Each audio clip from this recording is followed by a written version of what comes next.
Sir ಪರ್ಟಿಕ್ಯುಲರಾಗಿ A1 A2 ಆ ಥರ differentiation ಏನೂ ಇರಲ್ಲ. ಏನಂತಂದರೆ ಈ ಯಾವುದೇ ಒಂದು ಅಫೆನ್ಸ್ ಆದರೂ ಏನಾಗುತ್ತೆ, ಅವರು ಏನು ಇದರಲ್ಲಿ ಆ ಒಂದು ಇನ್ಸಿಡೆಂಟಲ್ಲಿ ಪಾತ್ರ ಏನಿದೆ ಅನ್ನೋದನ್ನು ಆಧರಿಸಿ ಏನಂತಂದರೆ ಅವ್ರಿಗೆ ಆರ್ಡ್ರ್ ಅಂತ ಆಗಿರೋದು. ಸೊ ಹಾಗಾಗಿ ಏನಂತ ಅಂದರೆ ಅವ್ರಿಗೆ ಸ್ಪೆಷಲ್ ಅಂತ ಯಾವುದೇ ಥರದ್ದು ಏನಂತ ಅಂದರೆ ಷರತ್ತು ವಿಧಿಸಿ ಇವರು ಬೆಂಗಳೂರಲ್ಲೇ ಇರಬೇಕು, ಬೆಂಗಳೂರಿಂದ ಆಚೆ ಹೋಗ್ಬೇಕಂದ್ರೆ ಪರ್ಮಿಷನ್ ತಗೋಬೇಕು, ಆ ಥರ ಏನಾರು ಇದೆಯಾ? ಸರ್ ಆ ಥರ ಏನಿಲ್ಲ ಸರ್. ಅವ್ರು ಏನಂತ ಅಂದರೆ ಯಾವಾಗ ಇರುತ್ತೆ ಹೋಗಿ ಸೈನ್ ಮಾಡಬೇಕು ಈ ಥರ ಹೇಳಿದ್ದಾರೆ. ಬಟ್ ಸೈನ್ ಅಂದರೆ ಎಲ್ಲಿ ಮೇಡಮ್? ಪೊಲೀಸ್ ಸ್ಟೇಷನಲ್ಲಿ ಅಷ್ಟೇ. ಸೊ ಟ್ರಯಲ್ ಇದ್ದಾಗ ಯಾವ ಥರ? ಟ್ರಯಲ್ ಇದ್ದಾಗ ಅವ್ರು ಕೋರ್ಟ್ಗೆ ಅಟೆಂಡ್ ಆಗ್ತಾರೆ ಅಷ್ಟೇ ಸರ್, ಅಷ್ಟೇ.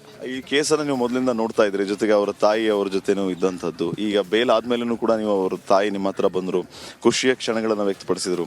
ಸೊ ನೀವು ನಿರೀಕ್ಷೆ ಮಾಡಿದ್ರ ಅಂದರೆ ಇದು ಬೇಲ್ ಆಗುವಂತಹ ಕೇಸು ಏನಾಗ್ಬೋದು ಅನ್ನೋದ್ರ ಬಗ್ಗೆ ನೀವು ಯಾವ ರೀತಿ ಇದನ್ನು ಊಹೆ ಮಾಡ್ಕೊಂಡಿದ್ರಿ ಅಂತ? ಸರ್ ಆ್ಯಕ್ಚುಲಿ ಅವರು ಪವಿತ್ರ ಗೌಡ ಕ್ಲೈಂಟ್ ಅನ್ನೋದಕ್ಕಿಂತ ಹೆಚ್ಚಾಗಿ ಫಸ್ಟ್ ಏನಂತಂದರೆ ನನ್ನ ಫ್ರೆಂಡು. ಸೊ ಅವ್ರೇನಂತ ಅಂದರೆ ಅವ್ರ ಫ್ಯಾಮಿಲಿ ಎಲ್ಲ ತುಂಬ ಹತ್ತಿರದಿಂದ ಗೊತ್ತಿದ್ದಂಥವ್ರು. ನೀವು ಫ್ಯಾಮಿಲಿ ಫ್ರೆಂಡ್ ಕಮ್ ಅಡ್ವೊಕೇಟ್? ಹೌದು. ಸೊ ಹಾಗಾಗಿ ನಮ್ಮ ಸೀನಿಯರ್ ಈ ಕೇಸಿಗೆ ಸಂಬಂಧಪಟ್ಟಾಗೆ ವಾದ ಮಂಡನೆ ಮಾಡಿದ್ದಾರೆ. ಅದ್ರ ಬಗ್ಗೆ ನಿಮಗೆಲ್ಲ ಗೊತ್ತಿರೋಂಥ ವಿಚಾರನೆ, ಮತ್ತೆ ಅದೇನು ಹೇಳಬೇಕಾದಿಲ್ಲ. ಸೊ ಹಾಗಾಗಿ ಇವಾಗ ಬೇಲ್ ಆಗಿದೆ, ಅದು ಒಂದು ಖುಷಿ ವಿಚಾರ. ಬಟ್ ಏನಂತಂದರೆ ಈ ಬೇಲ್ ಆಗಿರೋವಷ್ಟೇ ಏನಂತ ಅಂದರೆ at the end of the trial ಅಥವಾ ಏನಂತ ಅಂದರೆ ಜಡ್ಜ್ಮೆಂಟ್ ಫ್ಯೂಚರಲ್ಲಿ ಏನಂತಂದರೆ ಇವರು ನಿರಪರಾಧಿ ಅಂತ ಘೋಷಣೆ ಆಗಲಿ ಅಂತ ಏನಂದರೆ ಆ್ಯಸ್ ಎ ಫ್ರೆಂಡಾಗಿ ಏನಂತ ಅಂದರೆ ನಾವು ಒಂದು ಆಶಿಸ್ತೀವಿ ಅಷ್ಟೇ ಸರ್. ಜಾಮೀನು ಮಂಜೂರಾಗಿದೆ ಅಂದ ತಕ್ಷಣ ಅವರ ತಾಯಿಯ ರಿಯಾಕ್ಷನ್ ಯಾವ ರೀತಿ ಇತ್ತು? ನೀವು ಯಾರಿಗೆ ತಿಳಿಸಿದ್ರಿ ಈ ವಿಷಯನ? ಪವಿತ್ರ ಗೌಡ ಅವರಿಗೆ ಹೇಗೆ ಮತ್ತು ಯಾವಾಗ ಗೊತ್ತಾಯಿತು? ಸರ್ ಆ್ಯಕ್ಚುಲಿ ಅವ್ರ ತಾಯಿಯವರು ಡೇ 1 ನಮ್ಮ ಜೊತೆಗೇನೆ ಇದ್ದರು. ಸೊ ಅವ್ರಿಗೆ ಏನಂತಂದರೆ ಇದ್ರ ಬಗ್ಗೆ ಏನಂತಂದರೆ ಮಾಹಿತಿ ಗೊತ್ತಿತ್ತು. ಸೊ ಅವ್ರು ಕಮ್ಯುನಿಕೇಟ್ ಮಾಡಿದ್ದಾರೆ ಸರ್, ಅಷ್ಟೇ. ನೀವು ಬೆಸ್ಟ್ ಫ್ರೆಂಡ್ ಕೂಡ ಹೌದು ಅಂತ ಹೇಳ್ತಾ ಇದ್ರಿ. ಇಂಥ ಒಂದು ಪ್ರಕರಣದಲ್ಲಿ ನಿಮ್ಮ ಫ್ರೆಂಡ್ ಸಿಕ್ಕಾಕೊಂಡಿರುವಂಥದ್ದು, ಈಗ ಟ್ರಯಲ್ ಕೂಡ ನಡೆಯುತ್ತೆ. ಏನು ಹೇಳೋದಕ್ಕೆ ಬಯಸ್ತೀರಿ? ಈಗ 7 ತಿಂಗಳು ಆದ ನಂತರದ ಫ್ರೆಂಡ್ ಪವಿತ್ರ ಮತ್ತು ಬಿಫೋರ್ ಪವಿತ್ರ ನೀವು ಏನನ್ನ ಚೇಂಜಸ್ ಅನ್ನ ಕಂಡ್ರಿ ಅಂತ? ಸರ್ ಯಾಕಂತಂದರೆ ಪ್ರತಿಯೊಬ್ಬ ಮನುಷ್ಯನ ಲೈಫಲ್ಲೂ ಏನಂತಂದರೆ ಒಂದಲ್ಲ ಒಂದು ಏನಂತಂದರೆ ಪ್ರಾಬ್ಲಮ್ಸ್ ಬರುತ್ತೆ. ಈಗ ಆಕ್ಸಿಡೆಂಟ್ ಆಗುತ್ತೆ, ಅದೇನಂದರೆ ನಮ್ಮ ತಪ್ಪಿಂದ ಅಥವಾ ಅವ್ರ ತಪ್ಪಿಂದ ಅಂತ ಅಲ್ಲ, ಅದು ಬೈ ಚಾನ್ಸ್ ಅಂತೂ ಹಾಗೇ ಆಗುತ್ತೆ. ಬಟ್ ಇದು ಏನು ನಡೆದಿದೆ ಏನು ನಡೆದಿಲ್ಲ ಅನ್ನೋದೇನೆಂದರೆ ನ್ಯಾಯಾಲಯ ಗಮನಕ್ಕೆ ಮಾತ್ರ ಗೊತ್ತಿರುತ್ತೆ. ಇದು ನಿಜನ ಸುಳ್ಳ ಸತ್ಯಾಸತ್ಯತೆ ಏನಂತಂದರೆ ಗೊತ್ತಾಗೋದು ಯಾವಾಗ ಅಂತ ಅಂದರೆ ನೆಕ್ಸ್ಟ್ ಏನಂತಂದರೆ ಇವ್ರದ್ದು ಈ ಕೇಸ್ ನಡೆದು at the end of the stage ಏನಂದರೆ ಗೊತ್ತಾಗುತ್ತೆ. ಅಲ್ಲಿವರೆಗೂ ಎಲ್ಲರೂ ತಾಳ್ಮೆಯಿಂದ ಕಾಯ್ಬೇಕಷ್ಟೇ ಸರ್. ನಿಮ್ಮ ಫ್ರೆಂಡ್ ಪವಿತ್ರ ಏನು ಹೇಳೋದಕ್ಕೆ ಬಯಸ್ತೀರಾ? ಏನಿಲ್ಲ ಸರ್, ಏನಂತ ಅಂದರೆ ಅದೇ ಏನಾಗಿದೆಯೋ ಅದನ್ನೇನಂತಂದರೆ ತಲೆಯಿಂದ ಬಿಟ್ಟವ್ರು ಏನಂತಂದರೆ ನೆಕ್ಸ್ಟು ನಾರ್ಮಲಾಗಿ ಏನಂತ ಅಂದರೆ ಒಂದು ಒಳ್ಳೆ ಜೀವನ ಏನಂತಂದರೆ ನೆಮ್ಮದಿಯಾಗಿ ಏನಂತಂದರೆ ಇರಲಿ ಅಂತ ಬಯಸ್ತೀವಿ ಅಷ್ಟೇ ಸರ್. ಅವ್ರು ಕರ್ಕೊಂಬರಕ್ಕೆ ಹೋಗಿದ್ರಿ ನೀವು, ಅವ್ರ ಜೊತೆಗೆ ಈಗ ಬರ್ತಾ ಇದ್ರಿ, ಏನಾದರೂ ವರ್ಡ್ ಶೇರ್ ಆಯ್ತಾ? ಹೇಗೆ ಏನಾದರೂ ಮಾತಾಡಿದ್ರಾ? ನೀವೇನಾದ್ರು ಅವ್ರು ಹೇಳಿದ್ರಾ ಹೇಗೆ? ಏನಿಲ್ಲ ಸರ್, ಏನು ಮಾತಾಡಿಲ್ಲ.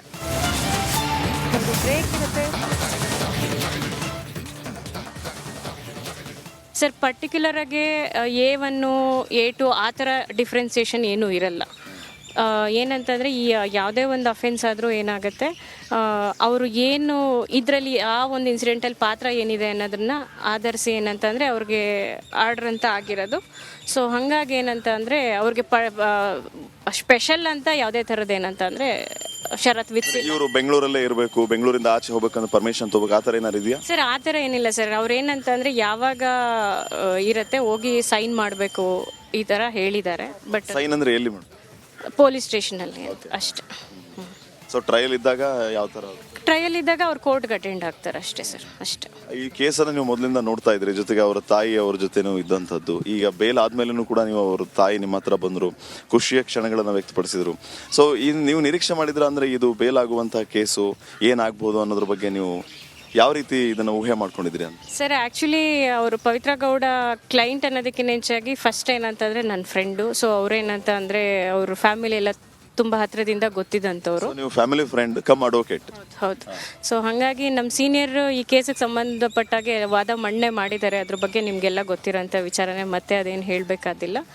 ಸೊ ಹಾಗಾಗಿ ಇವಾಗ ಬೇಲ್ ಆಗಿದೆ, ಅದು ಒಂದು ಖುಷಿ ವಿಚಾರ. ಬಟ್ ಏನಂತಂದರೆ ಈ ಬೇಲ್ ಆಗಿರೋವಷ್ಟೇ ಏನಂತ ಅಂದರೆ at the end of the trial ಅಥವಾ ಏನಂತ ಅಂದರೆ ಜಡ್ಜ್ಮೆಂಟ್ ಫ್ಯೂಚರಲ್ಲಿ ಏನಂತಂದರೆ ಇವರು ನಿರಪರಾಧಿ ಅಂತ ಘೋಷಣೆ ಆಗಲಿ ಅಂತ ಏನಂದರೆ ಆ್ಯಸ್ ಎ ಫ್ರೆಂಡಾಗಿ ಏನಂತ ಅಂದರೆ ನಾವು ಒಂದು ಆಶಿಸ್ತೀವಿ ಅಷ್ಟೇ ಸರ್. ಜಾಮೀನು ಮಂಜೂರಾಗಿದೆ ಅಂದ ತಕ್ಷಣ ಅವರ ತಾಯಿಯ ರಿಯಾಕ್ಷನ್ ಯಾವ ರೀತಿ ಇತ್ತು? ನೀವು ಯಾರಿಗೆ ತಿಳಿಸಿದ್ರಿ ಈ ವಿಷಯನ? ಪವಿತ್ರ ಗೌಡ ಅವರಿಗೆ ಹೇಗೆ ಮತ್ತು ಯಾವಾಗ ಗೊತ್ತಾಯಿತು? ಸರ್ ಆ್ಯಕ್ಚುಲಿ ಅವ್ರ ತಾಯಿಯವರು ಡೇ 1 ನಮ್ಮ ಜೊತೆಗೇನೆ ಇದ್ದರು. ಸೊ ಅವ್ರಿಗೆ ಏನಂತಂದರೆ ಇದ್ರ ಬಗ್ಗೆ ಏನಂತಂದರೆ ಮಾಹಿತಿ ಗೊತ್ತಿತ್ತು. ಸೊ ಅವ್ರು ಕಮ್ಯುನಿಕೇಟ್ ಮಾಡಿದ್ದಾರೆ ಸರ್, ಅಷ್ಟೇ. ನೀವು ಬೆಸ್ಟ್ ಫ್ರೆಂಡ್ ಕೂಡ ಹೌದು ಅಂತ ಹೇಳ್ತಾ ಇದ್ರಿ. ಇಂಥ ಒಂದು ಪ್ರಕರಣದಲ್ಲಿ ನಿಮ್ಮ ಫ್ರೆಂಡ್ ಸಿಕ್ಕಾಕೊಂಡಿರುವಂಥದ್ದು ಈಗ ಟ್ರಯಲ್ ಕೂಡ ನಡೆಯುತ್ತೆ. ಏನು ಹೇಳೋದಕ್ಕೆ ಬಯಸ್ತೀರಿ? ಈಗ 7 ತಿಂಗಳು ಆದ ನಂತರದ ಫ್ರೆಂಡ್ ಪವಿತ್ರ ಮತ್ತು ಬಿಫೋರ್ ಪವಿತ್ರ ನೀವು ಏನನ್ನ ಚೇಂಜಸ್ ಅನ್ನ ಕಂಡ್ರಿ ಅಂತ? ಸರ್, ಯಾಕಂತಂದ್ರೆ ಪ್ರತಿಯೊಬ್ಬ ಮನುಷ್ಯನ ಲೈಫಲ್ಲೂ ಏನಂತಂದ್ರೆ ಒಂದಲ್ಲ ಒಂದು ಏನಂತಂದ್ರೆ ಪ್ರಾಬ್ಲಮ್ಸ್ ಬರುತ್ತೆ.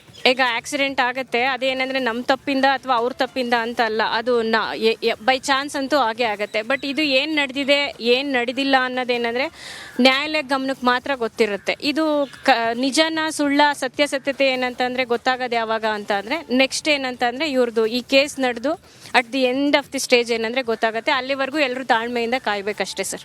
ನಿಮ್ಮ ಫ್ರೆಂಡ್ ಪವಿತ್ರ ಏನು ಹೇಳೋದಕ್ಕೆ ಬಯಸ್ತೀರಾ? ಏನಿಲ್ಲ ಸರ್, ಏನಂತ ಅಂದರೆ ಅದೇ ಏನಾಗಿದೆಯೋ ಅದನ್ನೇನಂತಂದರೆ ತಲೆಯಿಂದ ಬಿಟ್ಟವ್ರು ಏನಂತಂದರೆ ನೆಕ್ಸ್ಟು ನಾರ್ಮಲಾಗಿ ಏನಂತ ಅಂದರೆ ಒಂದು ಒಳ್ಳೆ ಜೀವನ ಏನಂತಂದರೆ ನೆಮ್ಮದಿಯಾಗಿ ಏನಂತಂದರೆ ಇರಲಿ ಅಂತ ಬಯಸ್ತೀವಿ ಅಷ್ಟೇ ಸರ್. ಅವ್ರು ಕರ್ಕೊಂಬರಕ್ಕೆ ಹೋಗಿದ್ರಿ ನೀವು, ಅವ್ರ ಜೊತೆಗೆ ಈಗ ಬರ್ತಾ ಇದ್ರಿ, ಏನಾದರೂ ವರ್ಡ್ ಶೇರ್ ಆಯ್ತಾ? ಹೇಗೆ ಏನಾದರೂ ಮಾತಾಡಿದ್ರಾ? ನೀವೇನಾದ್ರು ಅವ್ರು ಹೇಳಿದ್ರಾ ಹೇಗೆ? ಏನಿಲ್ಲ ಸರ್, ಏನು ಮಾತಾಡಿಲ್ಲ.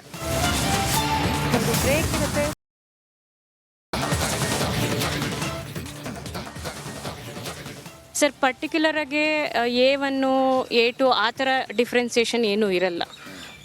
ಏನಂತಂದರೆ ಈ ಯಾವುದೇ ಒಂದು ಅಫೆನ್ಸ್ ಆದರೂ ಏನಾಗುತ್ತೆ, ಅವರು ಏನು ಇದರಲ್ಲಿ ಆ ಒಂದು ಇನ್ಸಿಡೆಂಟಲ್ಲಿ ಪಾತ್ರ ಏನಿದೆ ಅನ್ನೋದನ್ನು ಆಧರಿಸಿ ಏನಂತಂದರೆ ಅವ್ರಿಗೆ ಆರ್ಡ್ರ್ ಅಂತ ಆಗಿರೋದು. ಸೊ ಹಾಗಾಗಿ ಏನಂತ ಅಂದರೆ ಅವ್ರಿಗೆ ಸ್ಪೆಷಲ್ ಅಂತ ಯಾವುದೇ ಥರದ್ದು ಏನಂತ ಅಂದರೆ ಷರತ್ ವಿತ್ ಇವರು ಬೆಂಗಳೂರಲ್ಲೇ ಇರಬೇಕು, ಬೆಂಗಳೂರಿಂದ ಆಚೆ ಹೋಗ್ಬೇಕಂದ್ರೆ ಪರ್ಮಿಷನ್ ತಗೋಬೇಕು, ಆ ಥರ ಏನಾರು ಇದೆಯಾ? ಸರ್, ಆ ಥರ ಏನಿಲ್ಲ ಸರ್. ಅವ್ರು ಏನಂತಂದರೆ ಯಾವಾಗ ಇರುತ್ತೆ ಹೋಗಿ ಸೈನ್ ಮಾಡಬೇಕು ಈ ಥರ ಹೇಳಿದ್ದಾರೆ. ಬಟ್ ಸೈನ್ ಅಂದರೆ ಎಲ್ಲಿ ಮಾಡಿ? ಪೊಲೀಸ್ ಸ್ಟೇಷನಲ್ಲಿ ಅಷ್ಟೇ. ಸೊ ಟ್ರಯಲ್ ಇದ್ದಾಗ ಯಾವ ಥರ? ಟ್ರಯಲ್ ಇದ್ದಾಗ ಅವ್ರು ಕೋರ್ಟ್ಗೆ ಅಟೆಂಡ್ ಆಗ್ತಾರೆ ಅಷ್ಟೇ ಸರ್, ಅಷ್ಟೇ. ಈ ಕೇಸನ್ನು ನೀವು ಮೊದಲಿಂದ ನೋಡ್ತಾ ಇದ್ರಿ, ಜೊತೆಗೆ ಅವರ ತಾಯಿ ಅವ್ರ ಜೊತೆನೂ ಇದ್ದಂಥದ್ದು. ಈಗ ಬೇಲ್ ಆದ್ಮೇಲೂ ಕೂಡ ನೀವು ಅವ್ರ ತಾಯಿ ನಿಮ್ಮ ಹತ್ರ ಬಂದರು, ಖುಷಿಯ ಕ್ಷಣಗಳನ್ನು ವ್ಯಕ್ತಪಡಿಸಿದ್ರು. ಸೊ ನೀವು ನಿರೀಕ್ಷೆ ಮಾಡಿದ್ರ ಅಂದರೆ ಇದು ಬೇಲ್ ಆಗುವಂತಹ ಕೇಸು ಏನಾಗ್ಬೋದು ಅನ್ನೋದ್ರ ಬಗ್ಗೆ ನೀವು ಯಾವ ರೀತಿ ಇದನ್ನು ಊಹೆ ಮಾಡ್ಕೊಂಡಿದ್ರಿ ಅಂತ? ಸರ್, ಆ್ಯಕ್ಚುಲಿ ಅವರು ಪವಿತ್ರ ಗೌಡ ಕ್ಲೈಂಟ್ ಅನ್ನೋದಕ್ಕಿಂತ ಹೆಚ್ಚಾಗಿ ಫಸ್ಟ್ ಏನಂತಂದರೆ ನನ್ನ ಫ್ರೆಂಡು. ಸೊ ಅವ್ರೇನಂತ ಅಂದರೆ ಅವ್ರ ಫ್ಯಾಮಿಲಿ ಎಲ್ಲ ತುಂಬ ಹತ್ರದಿಂದ ಗೊತ್ತಿದ್ದಂಥವ್ರು. ನೀವು ಫ್ಯಾಮಿಲಿ ಫ್ರೆಂಡ್ ಕಮ್ ಅಡ್ವೊಕೇಟ್? ಹೌದು. ಸೊ ಹಾಗಾಗಿ ನಮ್ಮ ಸೀನಿಯರ್ ಈ ಕೇಸಿಗೆ ಸಂಬಂಧಪಟ್ಟಾಗೆ ವಾದ ಮಂಡನೆ ಮಾಡಿದ್ದಾರೆ. ಅದ್ರ ಬಗ್ಗೆ ನಿಮಗೆಲ್ಲ ಗೊತ್ತಿರೋಂಥ ವಿಚಾರನೆ, ಮತ್ತೆ ಅದೇನು ಹೇಳಬೇಕಾದಿಲ್ಲ. ಸೊ ಹಾಗಾಗಿ ಇವಾಗ ಬೇಲ್ ಆಗಿದೆ, ಅದು ಒಂದು ಖುಷಿ ವಿಚಾರ. ಬಟ್ ಏನಂತಂದರೆ ಈ ಬೇಲ್ ಆಗಿರೋವಷ್ಟೇ ಏನಂತ ಅಂದರೆ at the end of the trial ಅಥವಾ ಏನಂತಂದರೆ ಜಡ್ಜ್ಮೆಂಟ್ ಫ್ಯೂಚರಲ್ಲಿ ಏನಂತಂದರೆ ಇವರು ನಿರಪರಾಧಿ ಅಂತ ಘೋಷಣೆ ಆಗಲಿ ಅಂತ ಏನಂದರೆ ಆ್ಯಸ್ ಎ ಫ್ರೆಂಡಾಗಿ ಏನಂತಂದರೆ ನಾವು ಒಂದು ಆಶಿಸ್ತೀವಿ ಅಷ್ಟೇ ಸರ್. ಜಾಮೀನು ಮಂಜೂರಾಗಿದೆ ಅಂದ ತಕ್ಷಣ ಅವರ ತಾಯಿಯ ರಿಯಾಕ್ಷನ್ ಯಾವ ರೀತಿ ಇತ್ತು? ನೀವು ಯಾರಿಗೆ ತಿಳಿಸಿದ್ರಿ ಈ ವಿಷಯನ? ಪವಿತ್ರ ಗೌಡ ಅವರಿಗೆ ಹೇಗೆ ಮತ್ತು ಯಾವಾಗ ಗೊತ್ತಾಯಿತು? ಸರ್, ಆ್ಯಕ್ಚುಲಿ ಅವ್ರ ತಾಯಿಯವರು ಡೇ 1 ನಮ್ಮ ಜೊತೆಗೇನೆ ಇದ್ದರು. ಸೊ ಅವ್ರಿಗೆ ಏನಂತಂದರೆ ಇದ್ರ ಬಗ್ಗೆ ಏನಂತಂದರೆ ಮಾಹಿತಿ ಗೊತ್ತಿತ್ತು. ಸೊ ಅವ್ರು ಕಮ್ಯುನಿಕೇಟ್ ಮಾಡಿದ್ದಾರೆ ಸರ್, ಅಷ್ಟೇ. ನೀವು ಬೆಸ್ಟ್ ಫ್ರೆಂಡ್ ಕೂಡ ಹೌದು ಅಂತ ಹೇಳ್ತಾ ಇದ್ರಿ. ಇಂಥ ಒಂದು ಪ್ರಕರಣದಲ್ಲಿ ನಿಮ್ಮ ಫ್ರೆಂಡ್ ಸಿಕ್ಕಾಕೊಂಡಿರುವಂಥದ್ದು ಈಗ ಟ್ರಯಲ್ ಕೂಡ ನಡೆಯುತ್ತೆ. ಏನು ಹೇಳೋದಕ್ಕೆ ಬಯಸ್ತೀರಿ? ಈಗ 7 ತಿಂಗಳು ಆದ ನಂತರದ ಫ್ರೆಂಡ್ ಪವಿತ್ರ ಮತ್ತು ಬಿಫೋರ್ ಪವಿತ್ರ ನೀವು ಏನನ್ನ ಚೇಂಜಸ್ ಅನ್ನ ಕಂಡ್ರಿ ಅಂತ? ಸರ್, ಯಾಕಂತಂದರೆ ಪ್ರತಿಯೊಬ್ಬ ಮನುಷ್ಯನ ಲೈಫಲ್ಲೂ ಏನಂತಂದರೆ ಒಂದಲ್ಲ ಒಂದು ಏನಂತಂದರೆ ಪ್ರಾಬ್ಲಮ್ಸ್ ಬರುತ್ತೆ. ಈಗ ಆಕ್ಸಿಡೆಂಟ್ ಆಗುತ್ತೆ, ಅದೇನಂದರೆ ನಮ್ಮ ತಪ್ಪಿಂದ ಅಥವಾ ಅವ್ರ ತಪ್ಪಿಂದ ಅಂತ ಅಲ್ಲ, ಅದು ಬೈ ಚಾನ್ಸ್ ಅಂತೂ ಆಗೇ ಆಗುತ್ತೆ. ಬಟ್ ಇದು ಏನು ನಡೆದಿದೆ ಏನು ನಡೆದಿಲ್ಲ ಅನ್ನೋದೇನಂದರೆ ನ್ಯಾಯಾಲಯ ಗಮನಕ್ಕೆ ಮಾತ್ರ ಗೊತ್ತಿರುತ್ತೆ. ಇದು ನಿಜನ ಸುಳ್ಳ ಸತ್ಯಾಸತ್ಯತೆ ಏನಂತಂದರೆ ಗೊತ್ತಾಗೋದು ಯಾವಾಗ ಅಂತ ಅಂದರೆ ನೆಕ್ಸ್ಟ್ ಏನಂತಂದರೆ ಇವ್ರದ್ದು ಈ ಕೇಸ್ ನಡೆದು at the end of the stage ಏನಂದರೆ ಗೊತ್ತಾಗುತ್ತೆ. ಅಲ್ಲಿವರೆಗೂ ಎಲ್ಲರೂ ತಾಳ್ಮೆಯಿಂದ ಕಾಯ್ಬೇಕಷ್ಟೇ ಸರ್. ನಿಮ್ಮ ಫ್ರೆಂಡ್ ಪವಿತ್ರ ಏನು ಹೇಳೋದಕ್ಕೆ ಬಯಸ್ತೀರಾ? ಏನಿಲ್ಲ ಸರ್, ಏನಂತ ಅಂದರೆ ಅದೇ ಏನಾಗಿದೆಯೋ ಅದನ್ನೇನಂತಂದರೆ ತಲೆಯಿಂದ ಬಿಟ್ಟವ್ರು ಏನಂತಂದರೆ ನೆಕ್ಸ್ಟು ನಾರ್ಮಲಾಗಿ ಏನಂತ ಅಂದರೆ ಒಂದು ಒಳ್ಳೆ ಜೀವನ ಏನಂತಂದರೆ ನೆಮ್ಮದಿಯಾಗಿ ಏನಂತಂದರೆ ಇರಲಿ ಅಂತ ಬಯಸ್ತೀವಿ ಅಷ್ಟೇ ಸರ್. ಅವ್ರು ಕರ್ಕೊಂಬರಕ್ಕೆ ಹೋಗಿದ್ರಿ ನೀವು, ಅವ್ರ ಜೊತೆಗೆ ಈಗ ಬರ್ತಾ ಇದ್ರಿ, ಏನಾದರೂ ವರ್ಡ್ ಶೇರ್ ಆಯ್ತಾ? ಹೇಗೆ ಏನಾದರೂ ಮಾತಾಡಿದ್ರಾ? ನೀವೇನಾದ್ರು ಅವ್ರು ಹೇಳಿದ್ರಾ ಹೇಗೆ? ಏನಿಲ್ಲ ಸರ್, ಏನು ಮಾತಾಡಿಲ್ಲ.